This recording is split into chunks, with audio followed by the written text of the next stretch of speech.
Hello everyone, good morning, welcome all of you. Katare institute पर आप सभी का स्वागत है। दोस्तों, आज की इस क्लास में हम लोग पढ़ेंगे एमपीपीएससी मुख्य परीक्षा जो है उसका पेपर नंबर है 3 और उसका पार्ट है ए।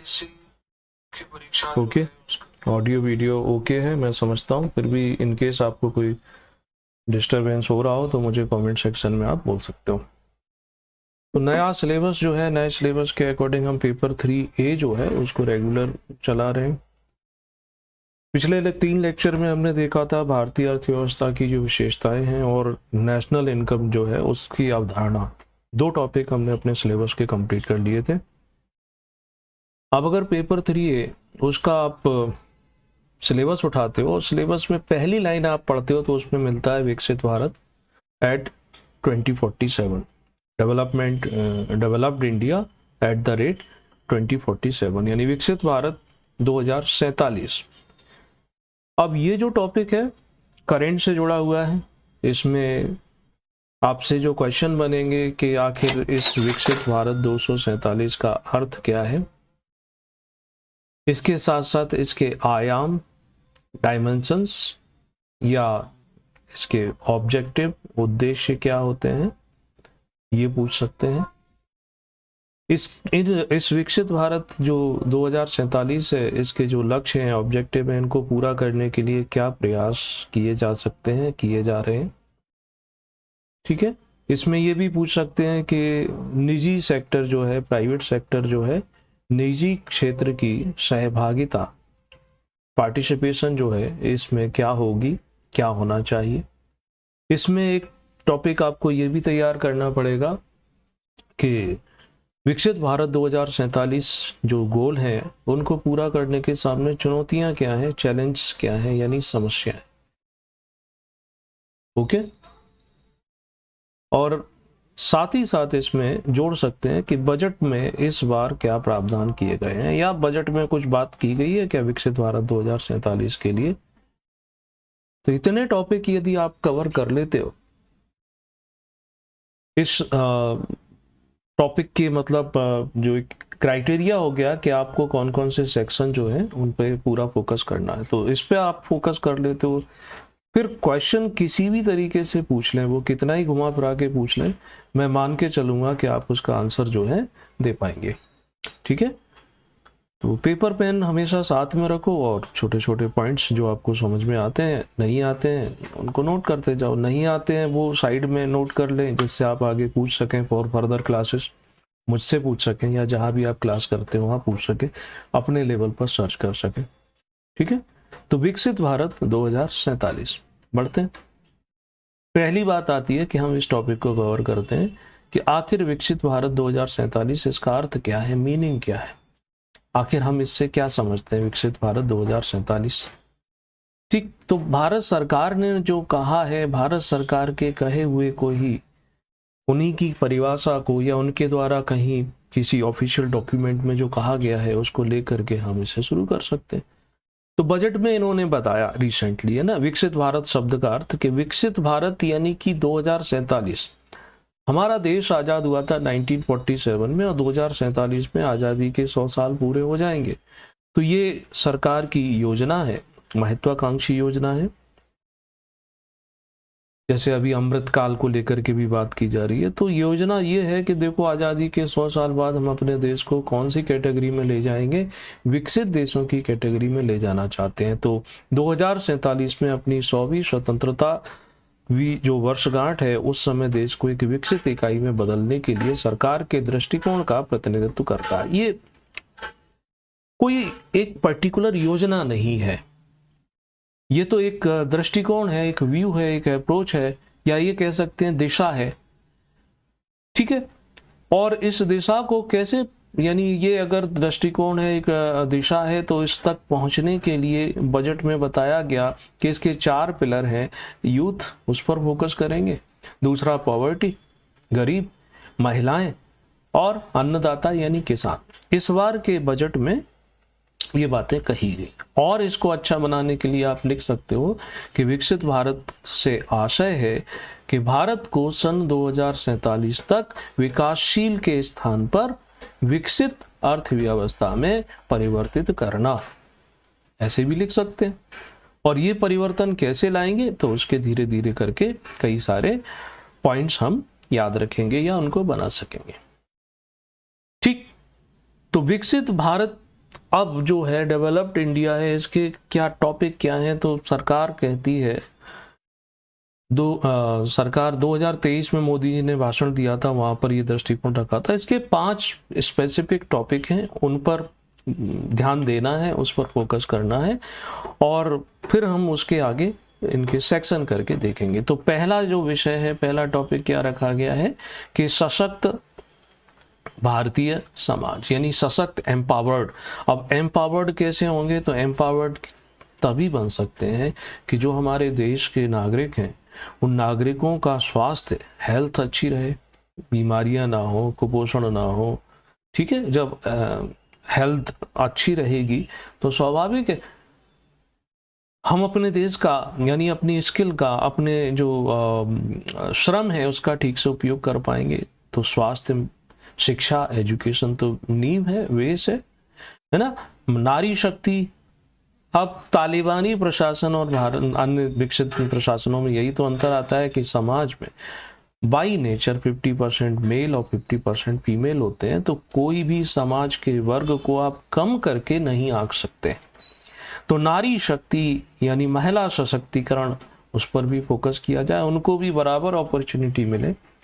जेंडर वाइज जो डिस्क्रिमिनेशन है वो ना किया जाए। ठीक है, इसी तरीके से स्पोर्ट्स आ जाएंगे, कल्चर भी इसका एक पार्ट हो जाता है। तो इन सब चीज़ों पर फोकस करने वाली हमारी जो सोसाइटी रहे, तो वो एक विषय तो ये है। दूसरा है संपन्न और टिकाऊ अर्थव्यवस्था। टिकाऊ का मतलब है रिलायबल या ड्यूरेबल। ऐसा नहीं है कि शेयर बाजार में आज पता चला अगले 6 महीने तक उछाल आ रहा है और फिर 15 साल तक कुछ भी नहीं है। टिकाऊ अर्थव्यवस्था का मतलब है ये लास्ट लॉन्ग, चलने वाली। ये कैसे हो सकती है अर्थव्यवस्था, इकोनॉमी की? हमने कुछ फैक्टर देखे थे, तो इसमें जो उद्योग हैं, इंडस्ट्रीज हैं, वो वर्ल्ड लेवल की होना चाहिए। ऊर्जा के बिना ना तो इंडस्ट्री चलती है, ना कृषि हो सकती है। कोई भी कार्य बिना एनर्जी के नहीं हो सकता है ना। कृषि, बुनियादी ढांचा जिसमें सड़क, बिजली, पानी, ठीक, ये सब चीजें आ जाती हैं। ऐसे ही हरित अर्थव्यवस्था। हरित अर्थव्यवस्था देखो, विश्व के जो आज सुपर पावर बने हुए हैं, चाहे अमेरिका हो, चाहे यूरोपीय अन्य कंट्री हो, मशीनों का उपयोग किया। तो मशीनों के उपयोग से इन्होंने क्या किया है कि हमारे एनवायरनमेंट को बहुत ज़्यादा नुकसान पहुंचाया। CO2 का एमिशन बढ़ गया। CO2 के एमिशन की वजह से पर्यावरण पर विपरीत प्रभाव पड़े हुए हैं।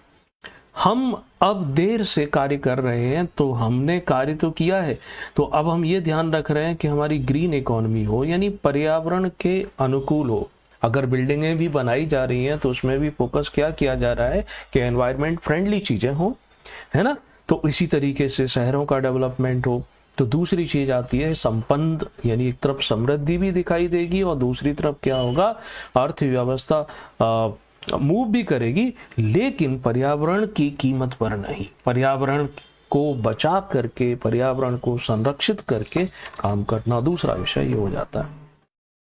तीसरा आता है नवाचार। नवाचार का मतलब होता है इनोवेशन, यानी कि नए तरीके, नई पद्धति, जो अभी परंपरागत चीजों से हटकर के लेकर आ रहे हो, उसको विज्ञान और प्रौद्योगिकी, साइंस एंड टेक्नोलॉजी, नवाचार, कार्य करने के नए तरीके। परंपरागत जो तरीके हैं कुछ बहुत अच्छे हैं, लेकिन कुछ जो हैं प्रोडक्शन ज़्यादा नहीं कर पाते, मेहनत ज़्यादा लगती है, यानी इनपुट ज़्यादा है, आउटपुट कम निकलता है। तो नए तरीकों का इस्तेमाल करके, साइंस और टेक का उपयोग करके, तो ये रिसर्च एंड डेवलपमेंट, जितना ज़्यादा हम खोज करेंगे, अनुसंधान करेंगे, तभी तो नई तकनीक आगे काम कर पाएगी, तभी तो नए नए प्रकार की मशीनें बना पाएंगे, है ना। स्टार्टअप, डिजिटल, इन सब का प्रयोग करना। तो ये कौन सा टॉपिक हो गया, ये तीसरा हो जाता है। चौथा आ जाता है सुशासन, गुड गवर्नेंस। अब देश में टेक्नोलॉजी भी है, सब कुछ है, उद्योग है, लेकिन आपने देखा होगा हाल ही में 2 दिन पहले लखनऊ जैसे शहर जहां बारिश में सड़क पर पानी भर जाता है और यूथ जिसे युवा वो वहां पर लोगों को पकड़ पकड़ के उस पानी में गिरा रहे हैं, ना वो ये देख रहे हैं कि महिला है, पुरुष है, वृद्ध है।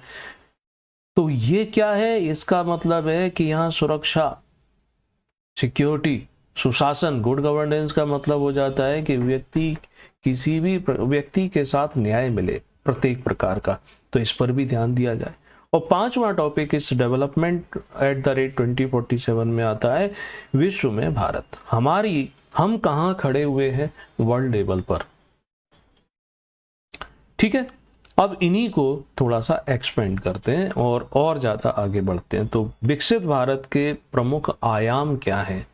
आपसे लक्ष्य पूछ लें या इसके आयाम पूछ लें, डायमेंशंस पूछ लें कि विकसित भारत में हम कौन कौन सी चीज़ों पर फोकस करेंगे, कहाँ कहाँ हमें ध्यान देना है।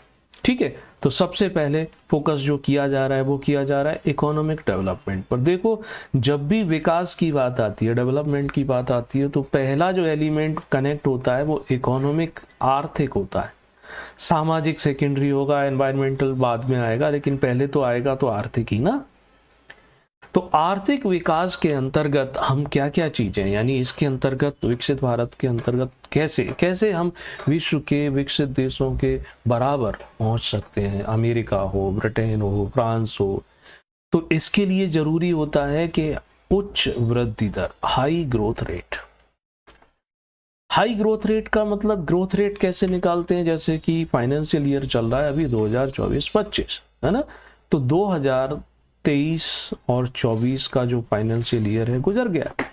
इस फाइनेंशियल ईयर में ग्रोथ कितनी थी? यानी मान के चलो कि आप कोई 100 वस्तुओं का प्रोडक्शन कर रहे थे और पिछले वर्ष आपने 90 वस्तुओं का प्रोडक्शन किया, तो ग्रोथ रेट यहाँ पर बढ़ गई, यानी 10 वस्तुएं आपने ज्यादा बनाई। अब नेक्स्ट ईयर में आप कितना ज्यादा करोगे? 10 ही बनाओगे या 12-15 बनाओगे? तो ये जो है रफ्तार हर चीज में, यानी प्रोडक्शन में, चाहे एग्रीकल्चरल प्रोडक्शन हो, चाहे इंडस्ट्रियल प्रोडक्शन हो, हर सेक्टर में ग्रोथ होगी तभी जाकर के हम एक्सेस प्रोडक्शन कर पाएंगे, तो विश्व में भेज पाएंगे, लोगों को रोजगार दे पाएंगे, है ना। तो यहाँ पर फोकस किया जा रहा है आर्थिक विकास के रूप में कि हाईएस्ट ग्रोथ रेट रहे अर्थव्यवस्था के तीनों सेक्टर की, चाहे वो एग्रीकल्चर हो, चाहे वो इंडस्ट्री हो, चाहे वो सर्विस सेक्टर हो। दूसरा फोकस क्या है? रोजगार सृजन, एम्प्लॉयमेंट जनरेशन। बड़ी समस्या है, बड़ी चुनौती है, हर सरकारों के समक्ष ये चुनौती होती है कि रोजगार मिलेगा। रोजगार मिलने से क्या होता है कि व्यक्ति को कार्य करने के बदले में सैलरी मिलती है, और सैलरी मिलने से क्या होगा? वह अपनी जरूरत का सामान खरीदता है, अपने परिवार का भरण पोषण करता है, वो रहने के लिए घर बनाएगा, डेली यूज की चीजें खरीदेगा, कार खरीदेगा, तो वो मार्केट में सामान, गुड्स एंड सर्विसेज परचेज करता है। मार्केट में जो गुड्स एंड सर्विसेज वो परचेज करता है, उनकी सप्लाई करने वाली इंडस्ट्री में डिमांड बढ़ती है, तो वो ज्यादा प्रोडक्शन करती है, ज्यादा प्रोडक्शन करेगी तो ज्यादा लोगों को रोजगार मिलेगा ना। तो ऐसे करके रोजगार सृजन, ये भी ध्यान देने की बात है। फिर आता है निर्यात में वृद्धि। हमारे देश की जितनी आवश्यकता है उतनी तो हम पूरी करें, पहली ड्यूटी तो ये होती है। अब उस आवश्यकता की पूर्ति के साथ साथ अगर आप दूसरे देशों में भेज पाते हैं तो हमें मिलती है फॉरेन करेंसी, विदेशी मुद्रा, और विदेशी मुद्रा जितनी हमें मिलेगी ज़्यादा उसका हम उपयोग कर पाएंगे, हमें कर्ज नहीं लेना पड़ेगा। आज हमारे देश में हमारे ऊपर इतना कर्ज है कि उस कर्ज के ब्याज को चुकाने के लिए हम 39% पैसा खर्च कर देते हैं। 100 पैसे में से 39% उधर चला जाता है। तो एक्सपोर्ट में ग्रोथ। और फिर क्या है? आत्मनिर्भरता, सेल्फ रिलायंस। हम आज देश में बहुत सारी चीजें ऐसी हैं जो नहीं बनाते हैं, हम आयात करते हैं, यानी दूसरे देशों पर हमारी डिपेंडेंसी है। तो दूसरे देश के द्वारा जो रेट तय किए जाएंगे, मजबूरी है खरीदना, लेकिन वही सामान, वही सर्विस, वही गुड्स अगर हम खुद बना पाते तो दूसरा देश हमारा क्या कर लेता, बल्कि हम उसको अपने ऊपर निर्भर कर सकते थे ना। तो ये कुछ पॉइंट हैं, इनके द्वारा क्या किया जाएगा? आर्थिक विकास के लक्ष्य को पूरा किया जाए। अब इसके लिए क्या किया जा रहा है, सरकार क्या कर रही है? तो सरकार आज से नहीं, काफी समय पहले से, बल्कि स्पेसिफिकली हम ये ना बोलें कि पिछले 5 साल 10 साल में, हमें तो ये कहना पड़ेगा देश की स्वतंत्रता के साथ ही कार्य किया जा रहा है, चाहे वो 5 ईयर प्लान हो, है ना, या आज की सरकार के द्वारा जो स्टार्ट किए गए हों, जैसे मेक इन इंडिया कार्यक्रम स्टार्ट किया गया। मेक इन इंडिया यानी भारत में बनाओ, ये भी इसके पीछे भी पुराना हो गया है कंसेप्ट, लेकिन समझने लायक है, एक्सप्लेन करने लायक है और पूछा जा सकता है इंटरव्यू वगैरह में, जो अभी करंट में होंगे उनमें भी, आगे भी। तो मेक इन इंडिया का मतलब ये है कि भारत को क्या करने जा रहे हैं कि वर्ल्ड लेवल पर, ग्लोबल लेवल पर एक मैन्युफैक्चरिंग इंडस्ट्री, जैसे मेड इन चाइना, चीन में बड़ी बड़ी कंपनियां अपने प्लांट लगाए हुए हैं। कारण है कि उनके यहाँ पर एक तो इलेक्ट्रिसिटी की प्रॉब्लम नहीं है, ऊर्जा मिल जाती है, ट्रांसपोर्टेशन प्रॉब्लम नहीं है, कम्युनिकेशन प्रॉब्लम नहीं है, सब चीज़ें सस्ते में अवेलेबल हो पाती है। तो भारत सरकार का ये कहना है कि हम भी आपको ये सब चीज़ें उसी लेवल पर देंगे, उनसे कम दरों पर देंगे।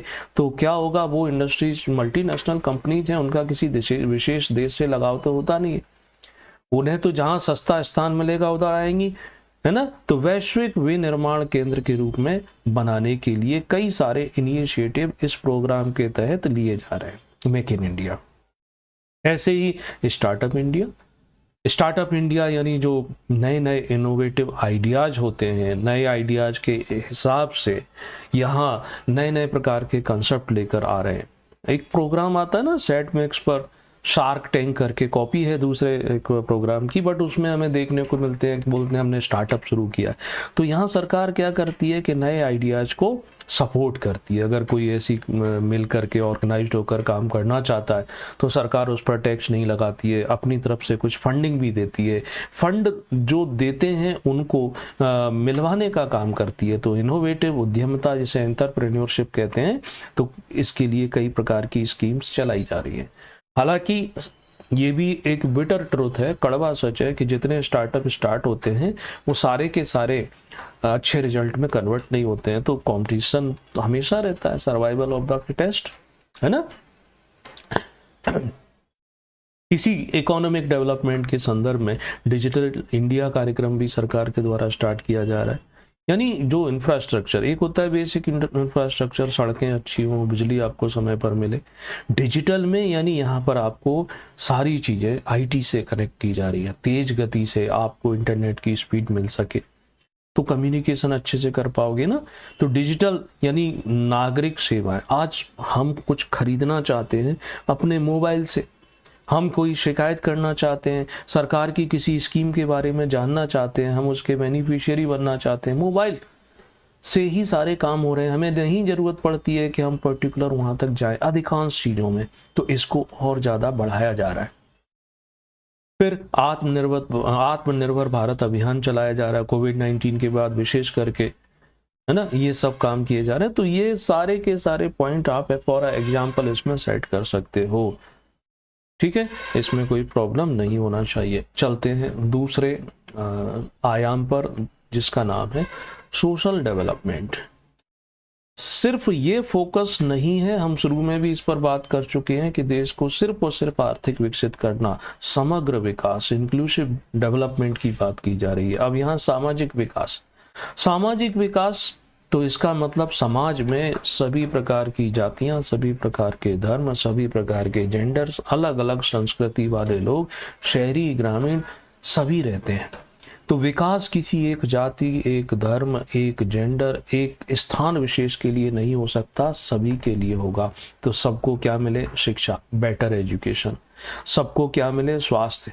और इस क्षेत्र में काम होता हुआ हम देख भी सकते हैं, कमियां तो होती ही हैं, लेकिन कार्य भी तो काफी ज्यादा हो रहे हैं। आज आप देखते हैं आयुष्मान भारत योजना के अंतर्गत गरीबों को भी 5 लाख तक का निःशुल्क बड़ी बड़ी सर्जरियां हो रही हैं। पहले छोटी छोटी जांचों के लिए भी हमें प्राइवेट पर डिपेंडेंसी थी, आज हॉस्पिटल में ही होगा, दवाइयां भी वही होगी, है ना। पोषण का अधिकार, लैंगिक समानता, gender equality, male female, even transgender को भी हमारे देश में अब अधिकार देने की बात की जा रही है, सोशल जस्टिस। तो सामाजिक विकास के अंतर्गत ये ऑब्जेक्टिव है फॉर डेवलप्ड इंडिया 2047। अब इसके संदर्भ में जो प्रयास किए जा रहे हैं वो भी आप लिख सकते हैं। तो जैसे शिक्षा को और एक्सप्लेन करना चाहो, सभी के लिए क्वालिटी वाइज एजुकेशन मिले, इसके लिए योजनाएं चल रही हैं अलग अलग लेवल पर, प्राइमरी से लेकर के इवन हायर एजुकेशन तक के लिए सरकार न सिर्फ उनको पढ़ने के लिए किताबें, आवास, किताबें, हॉस्टल, इवन अगर वो कॉम्पिटिटिव एग्जाम की तैयारी करते हैं यूपीएससी की, स्टेट पीएससी की, तो सरकार उनको प्राइवेट क्लासेस में पढ़ने के लिए फीस भी प्रोवाइड करती है ना। स्वास्थ्य के लिए आप आयुष्मान भारत योजना बड़ी अच्छी योजना है ना। जेंडर इक्वालिटी यानी महिला सशक्तिकरण के लिए भी कई सारे कार्यक्रम चलाए जा रहे हैं। सामाजिक न्याय के संबंध में ये सारे कानून हैं, यानी जो दलित हैं, वंचित हैं, पिछड़े हैं, ट्राइब्स हैं, तो उनके कल्याण के लिए विशेष योजनाएं, अलग अलग विभाग, बजट में अलग से प्रावधान भी किए जा रहे हैं। इसमें करंट से जोड़ना चाहो तो सुप्रीम कोर्ट का कल का निर्णय भी जोड़ सकते हो कि जो SC ST का जो रिजर्वेशन मिलता है उसके अंदर सब कैटेगरी, यानी जो रिजर्वेशन तो फिक्स है, अब उस रिजर्वेशन का लाभ भी सभी तक नहीं पहुंचा है, उसमें भी जो ज़्यादा अच्छा है जो वो तो लाभ ले रहा है, और जो पिछड़ा हुआ है तो नहीं, तो वो भी एक तरीके से अब उन तक पहुंचने का काम करेगा। दूसरा आयाम हो गया। तीसरा है जिसे हम बोलते हैं तकनीकी विकास। तकनीकी विकास अर्थ से भी समझ सकते हो, तकनीक जितनी अच्छी होगी, तकनीक का मतलब होता है ये हमारे कार्य को सरल कर देती है, सिंप्लीफाइड कर देती है, समय की बचत करती है, पैसे की बचत करती है, श्रम की बचत करती है ना। तो ये कैसे होगा? जब आप पुरानी तकनीक को अपग्रेड कर लेंगे। तो डिजिटल इंडिया, इसका प्रयोग करते हुए, नई तकनीकों का उपयोग करते हुए विकास को बढ़ावा देना। मान लो आज जैसे भारत में क्या होता है, वोटिंग होती है, विश्व का सबसे बड़ा लोकतंत्र है और उसका चुनाव अभी अभी लोकसभा का हुआ था। पहले बैलेट पेपर से वोटिंग होती थी, अब बैलेट पेपर की छपाई करना, फिर उन सबको उसमें डालना, फिर उनकी इवन सिंपल सा कंसेप्ट है, काउंटिंग में ही 4 से 5 दिन लगते थे, तब जाके रिजल्ट निकलता था। दूरदर्शन पर ऐसा नहीं था कि कंटिन्यूस, जैसे आज के चैनल देखे हो ना, वो सुबह अपनी काउंटिंग शुरू कर देते हैं, 12-1 बजे तक खत्म कर देते हैं। पहले 4-5 दिन लगातार चलती थी, तो बीच में बुलेटिन आएगा 15 मिनट का, उसमें बताया जाएगा कि ये लीड लिए, फिर बाकी समय क्या करेंगे, तो बाकी समय वो मूवी कास्ट करते थे। अब तकनीक का प्रयोग हुआ, ईवीएम का प्रयोग हुआ। ईवीएम में सारा सब कुछ कैलकुलेटेड ही है ऑलरेडी कि किस कैंडिडेट को कितने वोट मिले, किसको नहीं मिले। तो तकनीक का प्रयोग हर सेक्टर में करके हम अपने देश के विकास को आगे बढ़ाएंगे, है ना। तो डिजिटल तकनीक आज के संबंध में AI का भी आप बहुत ज्यादा जोर शोर से नाम सुन रहे हैं, आर्टिफिशियल इंटेलिजेंस, कृत्रिम बुद्धिमत्ता। हर सेक्टर में कई बार फैशन चलता है, उतनी यूटिलिटी होती है कि नहीं होती है, लेकिन फैशन स्वरूप भी चीजें सामने दिखाई देने लगती है। हम पढ़ते हैं ना कि अब AI के प्रयोग से हम अपने कार्यों को बेहतर कर सकते। AI, मेरा पर्सनल मानना ये है कि कुछ सेक्टर में ये आपको हेल्प कर सकता है, कुछ सेक्टर में, मगर ह्यूमन को रिप्लेस तो नहीं कर सकता। कुछ सेक्टर में इसके जो बल्कि हेल्प लेने से सही कार्य ना हो करके गलत कार्य हो जाते, बट फिर भी कुछ सेक्टर में थे ये काम कर ही रहा है। और आगे जैसे जैसे मॉडिफिकेशन होगा, जैसे जैसे यूसेज बढ़ेगा, तो तेजी और आएगी, उसके बेनिफिट भी मिलेंगे, है ना। ऐसी डेटा साइंस हो गया, डेटा साइंस का उपयोग विभिन्न सेक्टर में किया जाता है। डेटा आंकड़े जुटा लें, जैसे गरीबी के जुटा लो, कुपोषित के जुटा लो, महिलाओं की शिक्षा के जुटा लो, यानी तो उसके हिसाब से परियोजनाएं बनाई जाएंगी कि ये स्कीम चलाई गई थी, इतने साल तक चली, इतना फंड आया, इतने लोग इसमें रखे गए थे, मगर उनको लाभ मिला कि नहीं मिला, तो उसका एनालिसिस करते हैं, फिर उस स्कीम में बदलाव किया जाएगा। इसी तरीके से ब्लॉकचेन टेक्निक होती है, इसका भी प्रयोग अलग अलग जगह किया जा रहा है। तो ये सब डेवलप्ड नेशन की ओर बढ़ने वाले काम है। फिर आता है कि ये सब आपने आर्थिक विकास कर लिया, सोशल डेवलपमेंट, तीसरा आपने पढ़ लिया डिजिटल यानी तकनीक का विकास, मगर पर्यावरण संरक्षण भी तो इसका एक इम्पोर्टेंट एस्पेक्ट है। पर्यावरण संरक्षण ये तो बहुत जरूरी है, अनिवार्य है ना। तो वो जो अनिवार्यता है उसको संबंध में, तो यहाँ ये कहा जा रहा है कि पर्यावरण संरक्षण, हम जो भी काम करेंगे, जो भी अपने गोल विकसित बनाना है, लेकिन वहाँ एनवायरनमेंट की कीमत पर नहीं बनाएंगे, एनवायरनमेंट को प्रोटेक्ट करते हुए बनाएंगे। ठीक है, तो इसके लिए क्या, इसके लिए भी कई स्कीम चलाई जा रही हैं, जैसे स्वच्छ भारत अभियान। कुछ ऐसे कार्य जो हैं पिछले कुछ सालों में हमें जरूर देखने को मिले जो आज़ादी के बाद से नहीं हुए थे। हो सकता है आपका इस सरकार से सहमति ना हो, आप इस सरकार के विरोधी हो सकते हैं, और वो कोई मैटर नहीं, लेकिन कुछ कार्य ऐसे हुए हैं जो आज से पहले नहीं हुए थे। जैसे हम अगर स्वास्थ्य को ही देख लें, 5 लाख तक का इलाज निःशुल्क होना बड़ी बात है। आयुष्मान भारत कार्ड बने हुए हैं ना, स्वच्छ भारत अभियान चलाया गया पूरे देश में, हमने देखा स्वच्छता ढेर लगे रहते थे कई से। हालांकि मैं तो जैसे इंदौर में हूँ, ये तो भारत के क्लीनेस्ट सिटी में आता है, लेकिन फिर भी हम अलग अलग जगह देखते हैं कि म्यूनसिपैलिटीज, पंचायतों के द्वारा भी कचरा न सिर्फ इकट्ठा किया जाता है, सेग्रेशन का काम किया जाता है, लोगों की आदतों में भी सुधार हुआ है। ठीक है, 100% नहीं तो मैं कहता हूं चलो 25% तो मिला, तब भी एक बड़ा अचीवमेंट माना जाएगा कि भारत जैसे देश में 25% लोग साफ सफाई स्वच्छता के प्रति जागरूक हुए, है ना। ऐसी नवीकरणीय ऊर्जा, यानी कि ऊर्जा के जो परंपरागत साधन है जैसे कोयला है, इससे क्या होता है कि वायुमंडल को नुकसान होता है, CO2 का एमिशन होता है, और लिमिटेड भी है। अभी आप देखते हैं कि सरकार कई सारी स्कीम लेकर आ रही है। सोलर जो प्लांट है वो विशेष तौर पर इन पर फोकस किया जा रहा है ना। PM हर घर बिजली योजना, इवन किसानों के लिए भी जो पंप लगाए जाते थे, पहले पूरी तरीके से निर्भरता होती थी उनकी किस पर, बिजली पर, अब वो सोलर से चल रहे हैं। तो इससे पर्यावरण को बहुत मिनिमम, यानी उसको इग्नोर भी कर सकते हैं, कोई विशेष नुकसान नहीं हो रहा है एज कंपेरेटिवली जो ट्रेडिशनल तरीके थे।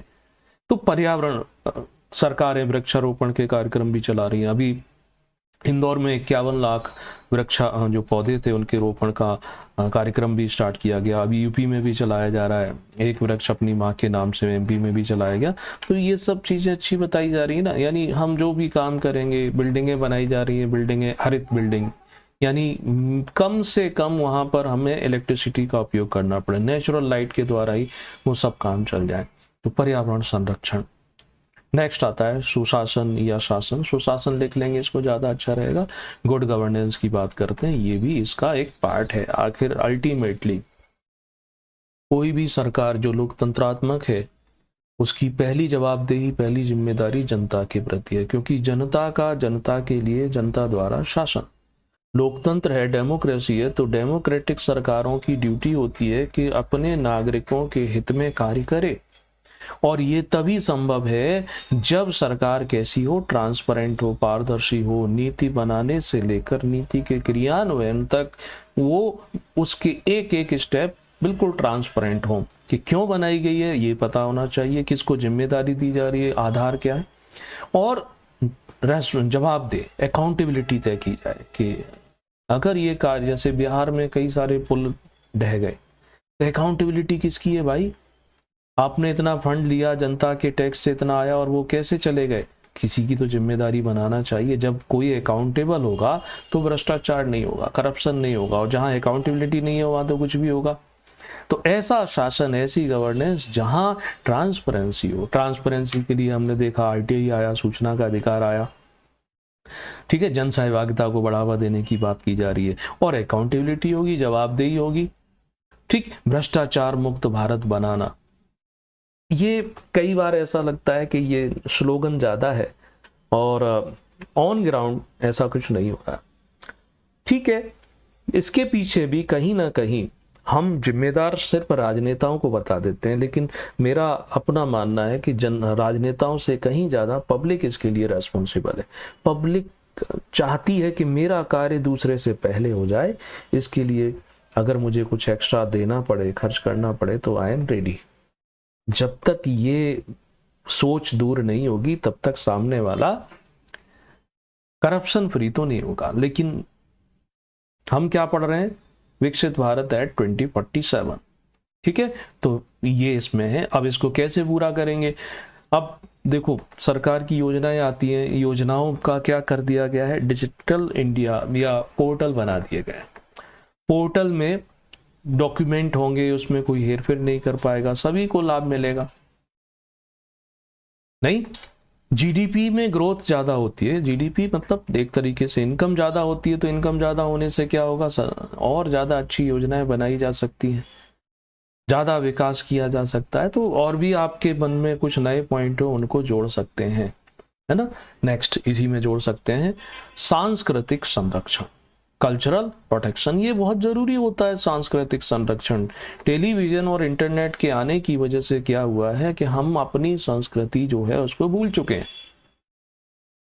उदाहरण से आज की जनरेशन में जो नए बच्चे पैदा हो रहे हैं, मान लो उनके परिवार में धार्मिक प्रवृत्ति है, उनसे पूछा जाए उनकी जो इमेजिनेशन है, जो उनकी कल्पना है, वो भगवान को, ईश्वर को, चाहे गणेश जी हो चाहे हनुमान जी हो, वो किस रूप में देखते हैं, क्योंकि उनके चारों तरफ वही कार्टून के रूप में दिखाया जा रहा है, ऐसे ऐसे सीरियल बनाए जा रहे हैं, तो उनका इमेजिनेशन ये है कि इनका अस्तित्व इसी कार्टून के रूप में रहा होगा।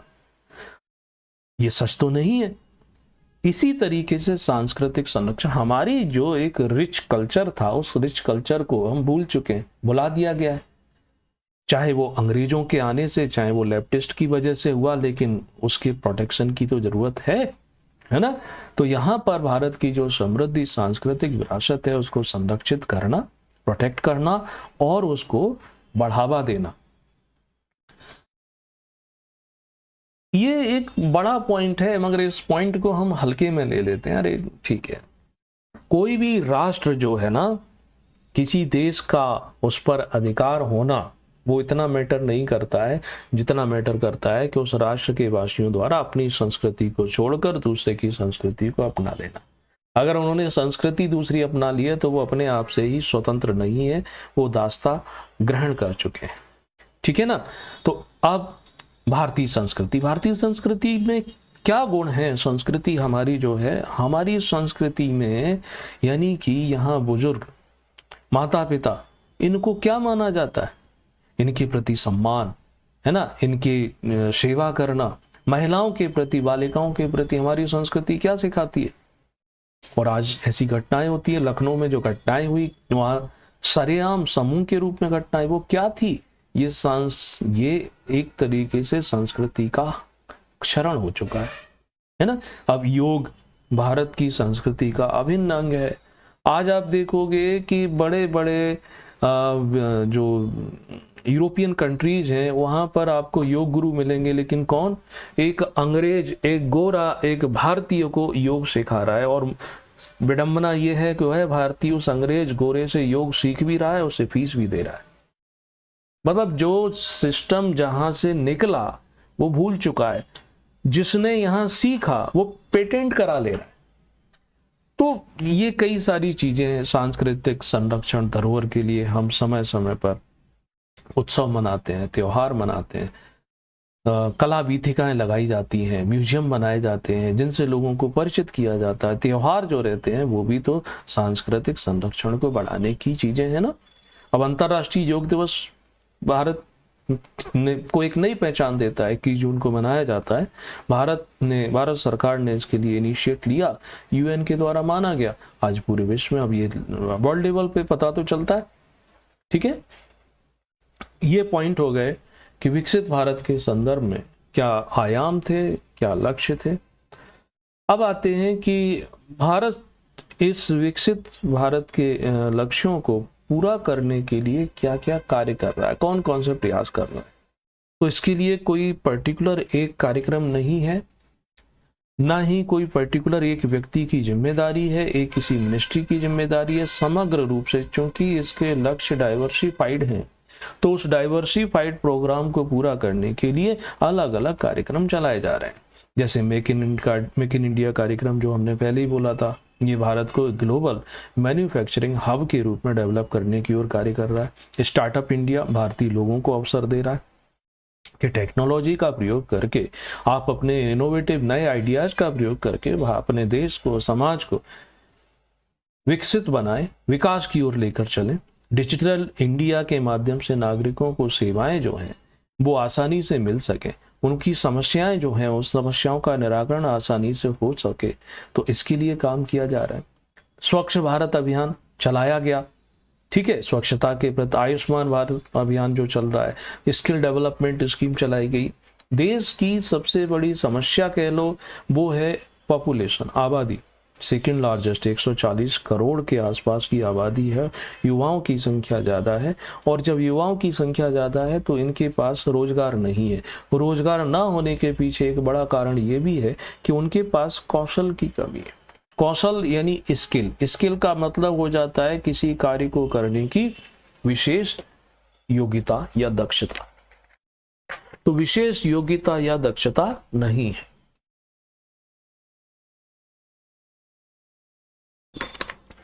अगर उस व्यक्ति को किसी कार्य विशेष के करने में दक्ष बना दें, स्किल्ड बना दें, फिर तो रोजगार मिल जाएगा। एक व्यक्ति पढ़ा लिखा है, ठीक है, 10वीं पास है, अब उस व्यक्ति को वेल्डिंग का काम सिखा दें, इलेक्ट्रीशियन का काम सिखा दें, प्लम्बर का काम सिखा दें, तो क्या वह अपना परिवार का, स्वयं का भरण पोषण नहीं कर सकता? आज आप देखो, आपके घरों में जरूरत पड़ती है इलेक्ट्रीशियन की, प्लम्बर की, वेल्डर की, तो क्या आपके ऑन कॉल तुरंत आ जाता है? हमें वेटिंग क्यों? स्किल की कमी है। तो स्किल डेवलपमेंट, युवाओं को जब स्किल्ड मिलेगी तो वो रोजगार कर पाएंगे। नॉट गवर्नमेंट जॉब, बट हाँ सेल्फ एम्प्लॉयमेंट भी होता है, प्राइवेट एम्प्लॉयमेंट भी होता है।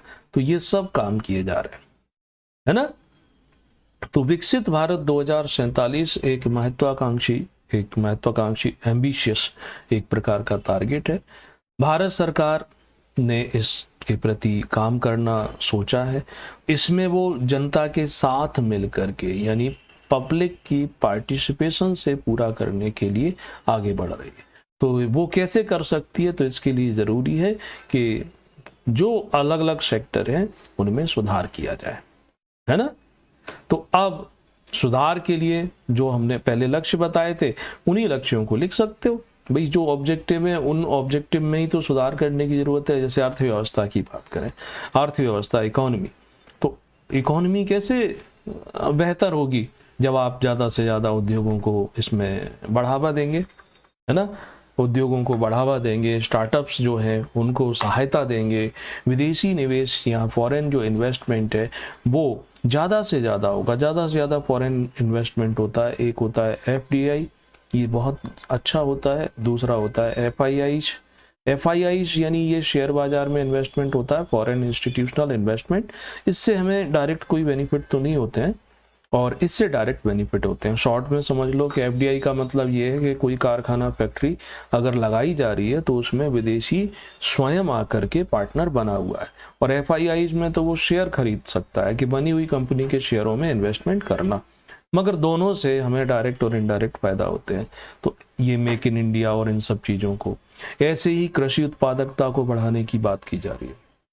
देश आज़ाद हुआ, आज़ादी के बाद सबसे बड़ी जो चुनौती थी वो चुनौती थी कि देश की इस बड़ी आबादी का 2 समय का भोजन जुटाना।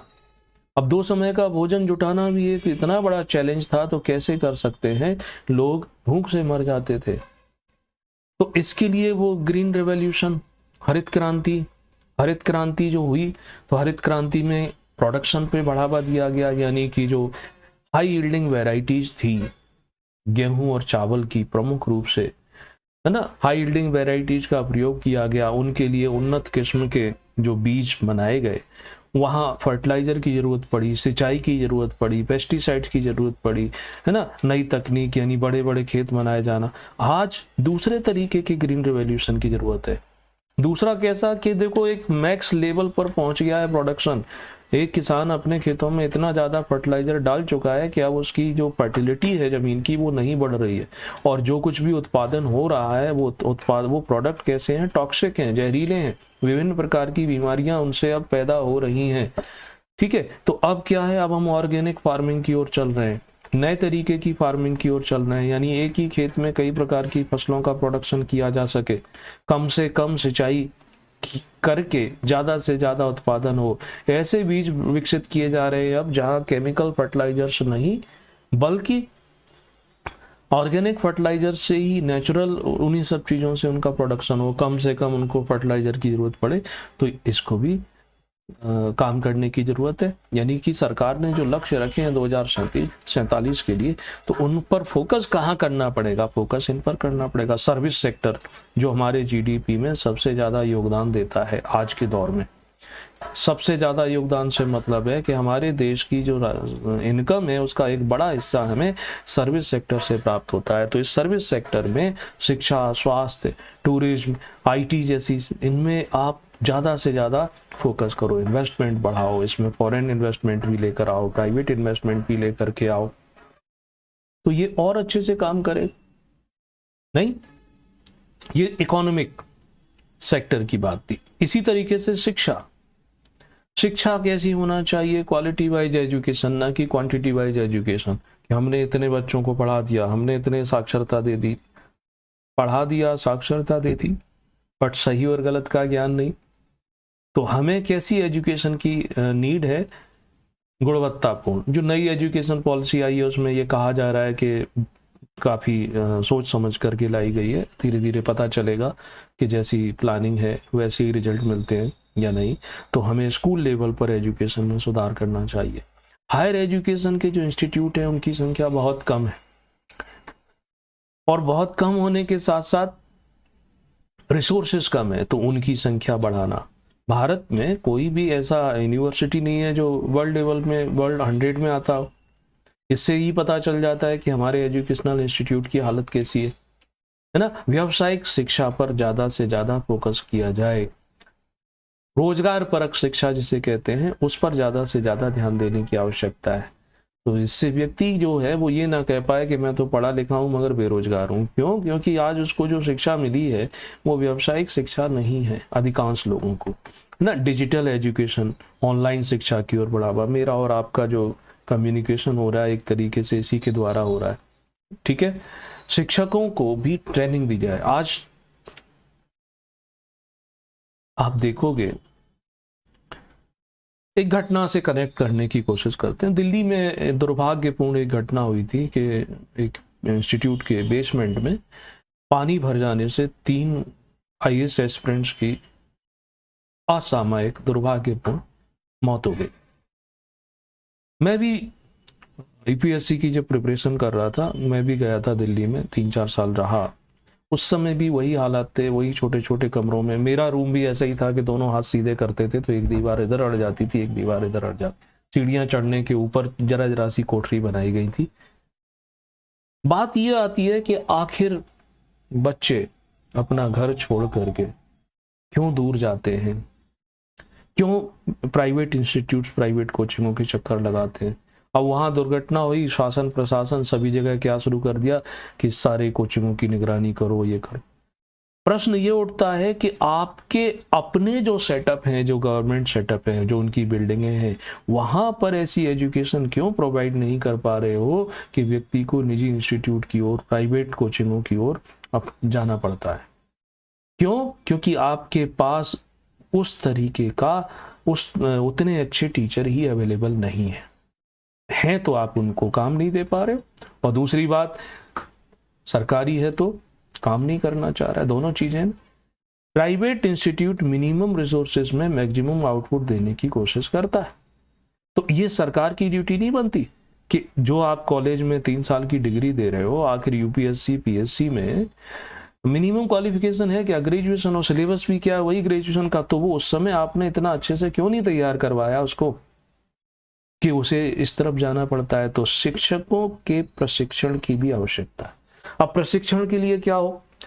डिग्री, B.Ed की डिग्री,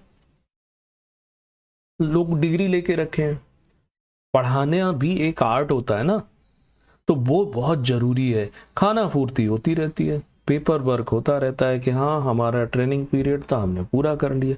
ट्रेंड हुए कि नहीं हुए ये किसी को नहीं पता, है ना। तो शिक्षकों को नियमित रूप से प्रशिक्षित करना, उन्हें बेहतर वेतन मिले, सुविधाएं उन्हें अच्छी मिले, तो वो भी मेहनत करेंगे। उन्हें भी तो एक अट्रैक्शन दिखना चाहिए कि मैं इतनी मेहनत कर रहा हूं तो इस मेहनत के मेरा एप्रिसिएशन किया जा रहा है, ठीक है। तो ये सब भी केस में सोचा जा रहा है। ये होगा तभी जाकर के 2047 में विकसित देशों में वहां पर एजुकेशन सिस्टम देखो, हेल्थ सिस्टम देखो। न्यूजीलैंड का उदाहरण बताता हूं मैं कि अगर कोई पेशेंट डॉक्टर के पास जाता है तो डॉक्टर अपने चैम्बर से निकल के बाहर उसको रिसीव करने खुद आता है। हमारे देश में ऐसा होता है? हमें डॉक्टर साहब से, अच्छे डॉक्टर साहब से मिलने के लिए ना जाने कितनी मिन्नतें करनी पड़ती हैं। अंतर है ना। स्वास्थ्य, तो स्वास्थ्य सुविधाओं का विस्तार किए जाने की आवश्यकता है, और विशेषकर हमारी अधिसंख्यक आबादी जो है वो ग्रामीण क्षेत्रों में रहती है, और रूरल एरियाज में ही स्वास्थ्य की स्थिति, शिक्षा की स्थिति सबसे ज़्यादा खराब है। उस पर ध्यान दो। हेल्थ सेंटर्स हैं, चाहे वो पीएचसी हो, प्राइमरी हेल्थ सेंटर हो, कम्युनिटी हेल्थ सेंटर हो, उनकी न सिर्फ संख्या बढ़ाने की आवश्यकता है, बल्कि वहाँ पर संसाधन जुटाने की भी आवश्यकता है। स्टाफ रखो, दवाइयाँ रखो। आप सरकार पॉलिसी बना देती है कि जो डॉक्टर हैं जिन्होंने पीजी कर लिया है उनको 2 साल 3 साल ग्रामीण क्षेत्रों में, रूरल क्षेत्रों में अपनी सेवाएं देनी पड़ेंगी, बॉन्ड भरवा लेते हैं। नीति अच्छी है, बट इसमें भी एक प्रॉब्लम क्या आती है कि एक व्यक्ति जो मान के चलो एमडी है या है ना, मास्टर ऑफ सर्जरी करके आया हुआ है, और उसको आपने प्राइमरी हेल्थ सेंटर पर बैठा दिया है, ये तो बहुत ज़्यादा क्वालिफाइड डॉक्टर है, उस प्राइमरी हेल्थ सेंटर में उसके लिए रिसोर्सेस ही नहीं है। वो सर्जरी करेगा तो उसको ओटी होना चाहिए, ऑपरेशन थिएटर, वो अवेलेबल नहीं है। एमडी है, उसको डायग्नोसिस करने के लिए जो लैब चाहिए वो नहीं है। तो आपने इनके लिए ये बॉन्डिंग तो कर दी, बट वो 2-3 साल में आप उनकी स्किल को मिसयूज कर रहे हो। यहाँ या तो रिसोर्सेज बढ़ाओ, नहीं तो फिर यहाँ पर यूजी को आप भेजो। तो ये थोड़ा सा रेशनलाइजेशन भी अभी देखने को मिलता है। शहरी क्षेत्रों में भी हॉस्पिटल है ना, तो जहाँ भी चाहे ग्रामीण हो, शहरों हो, इनकी संख्या बढ़ाना चाहिए। पेशेंट और डॉक्टर, पेशेंट एंड जो हॉस्पिटल में बेड का रेशियो है उसमें अभी काफ़ी अधिक सुधार करने की आवश्यकता है। आप इसमें डाटा भी इनपुट कर सकते हो करंट में, अगर आपके पास हो कि भारत में इतनी आबादी पर इतने बेड हैं, जबकि विकसित देशों में इतने, हमें इतनों की और ज़रूरत है। विभिन्न प्रकार की डिजीज, बीमारियों की रोकथाम, तो इसके लिए वैक्सीनेशन कार्यक्रम चलाए भी जा रहे हैं, उनको और अधिक प्रभावी ढंग से संचालित करो। वो एरिया जहाँ पर अभी वैक्सीनेशन नहीं हो पाता है, चाहे वो दूर दराज जंगलों में हो, पहाड़ी इलाकों में हो, वहाँ तक भी सुविधाएं बढ़ाने की आवश्यकता है। व्यक्ति का उसको जागरूक करो स्वच्छता को लेकर, क्योंकि स्वच्छता रहती है बीमारियाँ कम होती हैं। पोषण, इस पर ध्यान दो, ठीक है ना। स्वास्थ्य बीमा, हेल्थ इंश्योरेंस, विकसित देशों की विशेष बात है कि वहाँ हेल्थ इंश्योरेंस लोगों को मिल जाता है। तो जो हेल्थ इंश्योरेंस मिल गया यानी कि उसे अपनी आमदनी का एक बड़ा भाग अपने स्वास्थ्य पर खर्च नहीं करना है। और भारत में अभी हेल्थ इंश्योरेंस की स्थिति बहुत ज़्यादा खराब है, बहुत कम लोग हेल्थ इंश्योरेंस करवाते हैं। सरकार स्कीमें चलाती है नाम मात्र के, बट जागरूकता का अभाव। और दूसरा, जो हेल्थ इंश्योरेंस करने वाली कंपनियां होती हैं, वो जब उनसे क्लेम लेने जाओ तो वो कई सारे बहाने बनाती हैं। इसके लिए फिर कोर्ट केसेस करो। तो सरकार को इस पर ध्यान देने की, सतत ध्यान देने की आवश्यकता है। विभिन्न प्रकार की बीमा योजनाएं चलाई जाती हैं, तो जो ऐसी गंभीर बीमारियां हैं जिनके इलाज पर अधिक खर्च होता है, व्यक्ति के पास वो सब खर्च नहीं है, तो वो उस खर्च की भरपाई कर सके, तो जिससे उसकी अपनी इनकम बचे कि दूसरे सेक्टर में लगा पाएगा।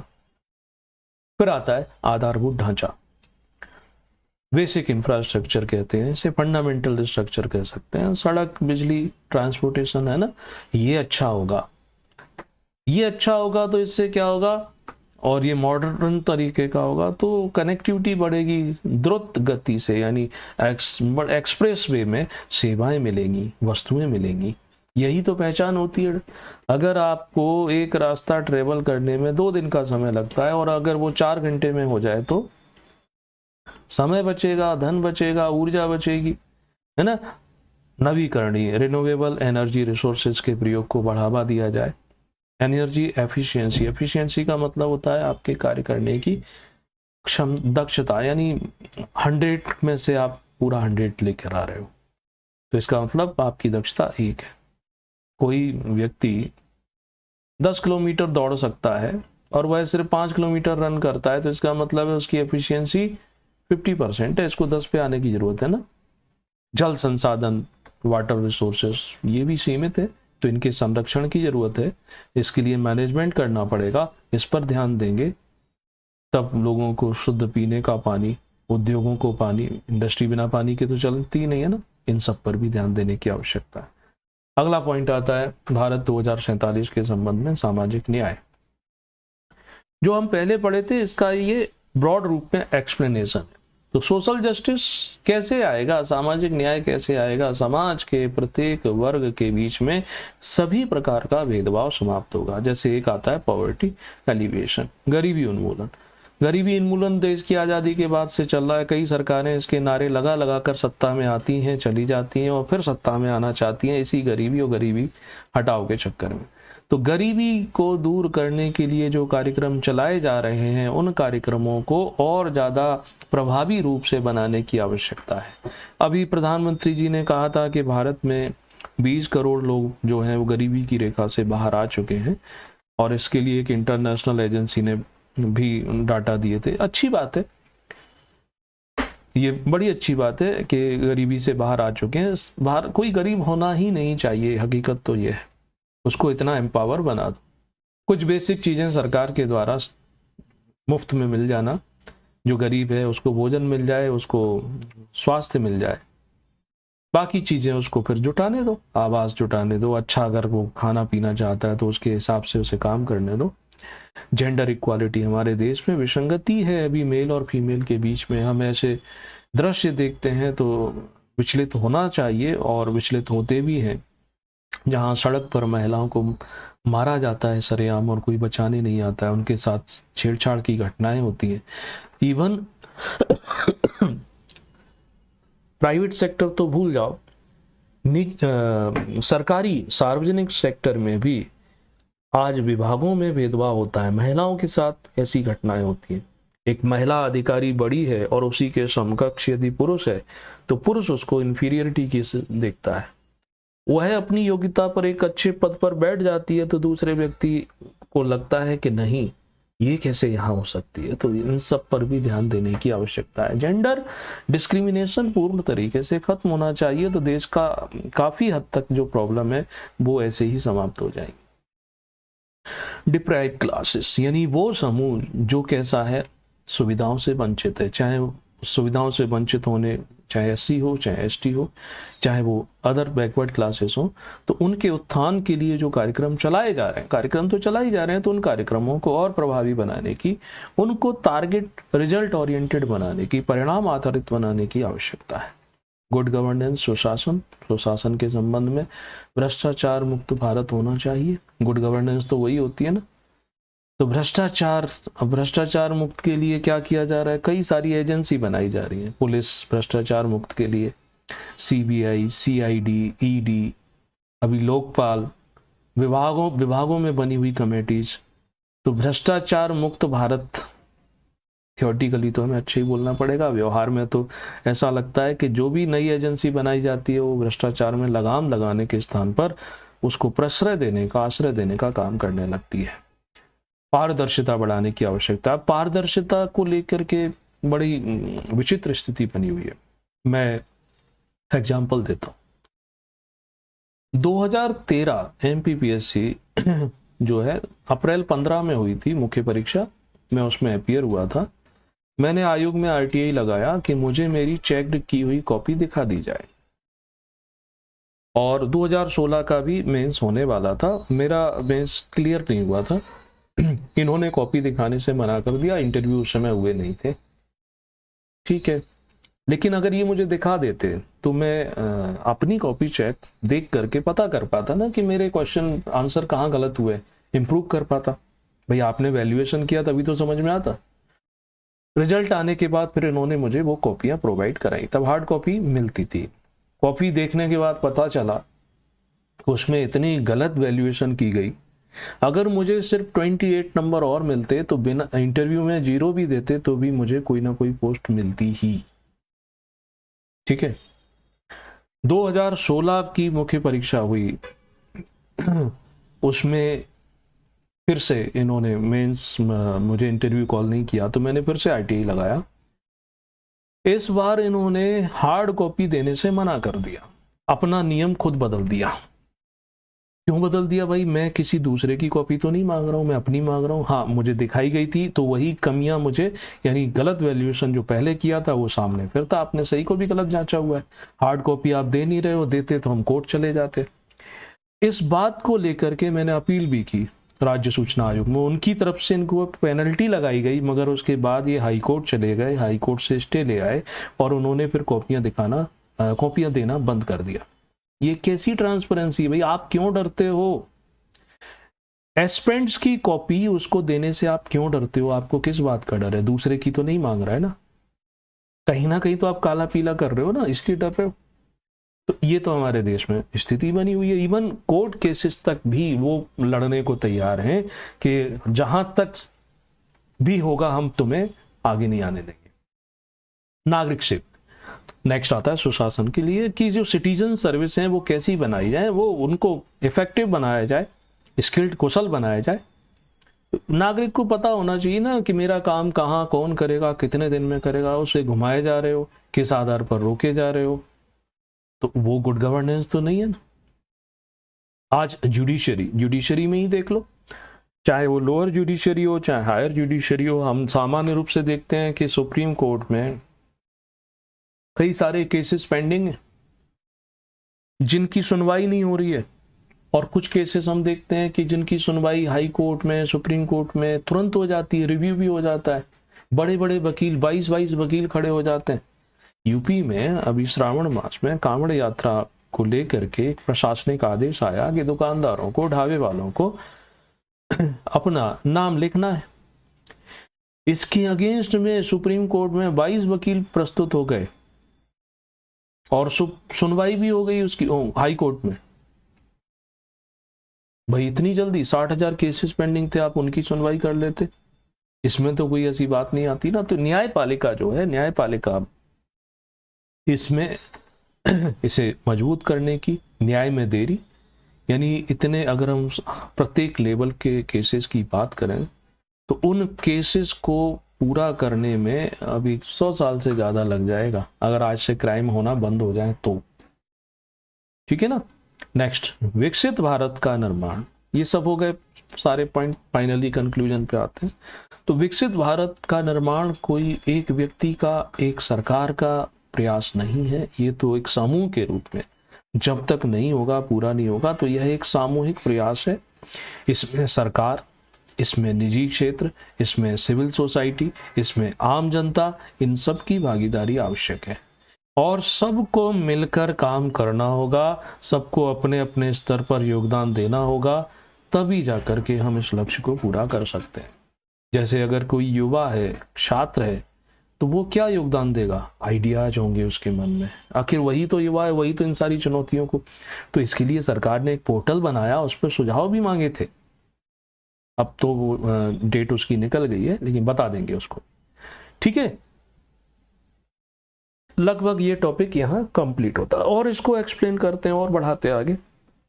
बजट जो था उसमें इसको लेकर के क्या प्रावधान किए गए, क्या रखा गया? तो निर्मला सीतारमण जी जो हैं उन्होंने बजट प्रस्तुत किया, उसमें भी इस विकसित भारत 2047 को लेकर के बात किया गया था कि हम इसके लिए एक रोड मैप तैयार कर रहे हैं।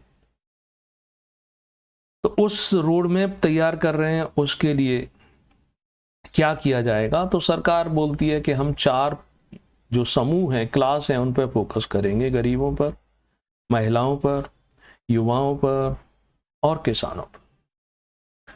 आज हम देखते हैं कुछ लोग कास्ट पर फोकस कर रहे हैं, लेकिन कास्ट अलग चीज है, क्लास पर फोकस करो।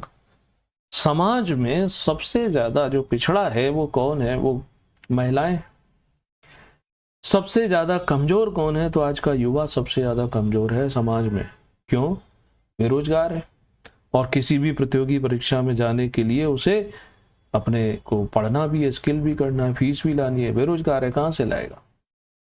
है ना। तो बजट में ये फोकस किया गया कि देखो हम इन चीजों पर 9 प्रायोरिटी रखी गई 2047 के बजट में। वो प्रायोरिटी बस हमें देखनी है कि कृषि में उत्पादकता और लचीलापन, फ्लेक्सिबिलिटी, उत्पादकता को बढ़ाएंगे, इस पर सरकार काम करेगी। रोजगार और कौशल पर काम करेगी, यानी एम्प्लॉयमेंट एंड स्किल डेवलपमेंट। तीसरी प्रायोरिटी है समावेशी मानव संसाधन विकास, समावेशी inclusive human development and social justice. समावेशी मतलब सबका।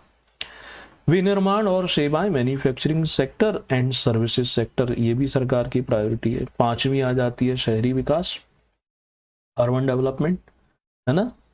इनको आप नंबर भी डाल सकते हो। अगर आपने ये लिखा है कि देखो 9 प्राथमिकताएं हैं, आप 9 भूल जाते हो तो ऐसा लिख सकते हो कि सर निम्न प्राथमिकताएं। ठीक, ऊर्जा सुरक्षा, एनर्जी सिक्योरिटी। नेक्स्ट आता है आधारभूत संरचना, बेसिक स्ट्रक्चर या फंडामेंटल स्ट्रक्चर। 8वां आता है नवाचार यानी innovative ideas, research and development. And 9th है अगली पीढ़ी के सुधार, नेक्स्ट जनरेशन रिफॉर्म्स। जैसे 2G से 3G आया, 3G से 4G आया, 5G आया, वैसे ही जो रिफॉर्म्स किए जा रहे हैं, यानी कि जैसे 90 में हम LPG लेकर आए तो LPG में थोड़ा ओपननेस आई, अभी और भी नए तरीके के आइडियाज आ रहे हैं, तो ये बजट में सरकार के द्वारा ध्यान रखा गया। अब मैं बात कर रहा था कि इसमें युवा कैसे योगदान दे सकते हैं, तो प्रधानमंत्री जी ने 23 में अपने भाषण में कहा था कि इसमें युवा हों किसी कॉलेज के, यूनिवर्सिटी के, वो भी अपना योगदान दे सकते हैं, अपने वो विचार हैं हमारे हम तक भेज सकते हैं। इसमें पुरस्कार राशि भी रखी गई थी, तो इसके लिए वो पोर्टल जो बनाया गया था, उस पोर्टल पर जाकर के रजिस्ट्रेशन कराना पड़ता है ना। तो जो भी अच्छे सार्थक सुझाव होंगे, सरकार उसमें से कुछ सुझावों को इम्प्लीमेंट करेगी, मानेगी। तो इसके लिए माई गवर्नमेंट पोर्टल बनाया गया। वहां पर जाकर के विकसित भारत के लिए अपने विचार साझा करने वाला एक बटन रहता है, उस पर क्लिक करते हैं, है ना। उसके बाद अपना नाम, मोबाइल नंबर, यानी रजिस्ट्रेशन एक तरीके से कराना पड़ता है। और रजिस्ट्रेशन कराने के बाद आप क्या करते हैं कि जो OTP से कंफर्मेशन कर देते हैं। कंफर्मेशन के बाद नेक्स्ट क्या होता है कि जो स्टूडेंट है, नॉन स्टूडेंट, किस रूप में आप अपने भागीदारी, आप स्टूडेंट हैं या कोई बिजनेस करते हैं, वो सब करने के बाद फिर नेक्स्ट आप अपने विचार उस पर लिख सकते हो। आप कौन से विषय पर एक्सपर्टाइजेशन है या किस विषय पर अपने महत्वपूर्ण सुझाव अपने राष्ट्र को देना चाहते हो, उसे सबमिट कर देते हैं। तो इसकी एक टाइम लिमिट थी, वो अब निकल चुकी है। ठीक है, तो विकसित भारत 2047 वाला टॉपिक हो गया कंप्लीट। मगर ये भी पूछा जा सकता है कि 2047 जो है विकसित भारत, निजी क्षेत्र की क्या भूमिका रहेगी इसमें, प्राइवेट सेक्टर कैसे अपने इसमें रोल निभाएगा। ठीक है, इसका आप आंसर लिखने की कोशिश करो और आप हमें इसके लिए टेलीग्राम पर भी भेज सकते हो, आप हमारी वेबसाइट पर भी जा सकते हो, फेसबुक पेज पर, फेसबुक ग्रुप पर भी कांटेक्ट कर सकते हो। इसका आंसर जो है हम देंगे आपको अगली क्लास में। ठीक है, तो ये सब जो चीज़ें हैं जो कल आपके साथ शेयर करेंगे। ठीक, क्या चुनौतियां आएंगी विकसित भारत के साथ में, कौन कौन से चैलेंजेस हैं, वो टॉपिक जो है वो कल पूरा करेंगे। तो आज के लिए इतना। अगर चैनल सब्सक्राइब नहीं किया है तो जरूर कर लो, like, share, comment as you wish. Facebook पर, इंस्टाग्राम पर, टेलीग्राम पर आप हमें फॉलो कर सकते हैं, जुड़ सकते हैं। इन सब के लिंक जो है इस वीडियो के डिस्क्रिप्शन में दिए रहते हैं। तो अभी के लिए इतना। Thank you and good luck.